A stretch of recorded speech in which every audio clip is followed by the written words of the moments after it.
Ինչպես կառավարել խնայած գումարն այնպես, որպեսզի այն աճի առանց ձեր միջամտության։ Հավանիր տեսանյութը։ Իսկ ես կկիսվեմ, ինչպես ավելի արագ հասնել նպատակ սահմանված գումարի չափին։ Եկեք հաշվարկը կատարենք ՀՀ-ում միջին աշխատավարձի սահմանի 300,000 դրամի չափով։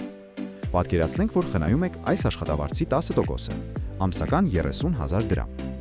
Մեկ տարում խնայած գումարի չափը կկազմի 360,000 դրամ։ Բայց սա միայն այն պարագայում, եթե խնայած գումարը պահեք ձեր ընթացիկ հաշվին։ Պատկերացնենք, որ ընթացիկ հաշվի վրա պահելու փոխարեն 2 ամիս անց ներդրում եք կատարում։ Այն կարող է լինել ավանդի, բաժնետոմսերի, ETF-ների եւ այլ գործիքների միջոցով։ Օրինակ 10% տոկոսադրույքով համալրվող տեսակի ավանդի դեպքում 1 տարի անց կկարողանաք կուտակել ավելի քան 400,000 դրամ։ Մինչդեռ ամեն ինչ սկսվել էր միայն 10%-ը խնայելով։ Ստացվում է, ֆինանսական նպատակներին կարելի է հասնել քայլ առ քայլ։ Ոչ թե երբ գումարը քնած է հաշվի,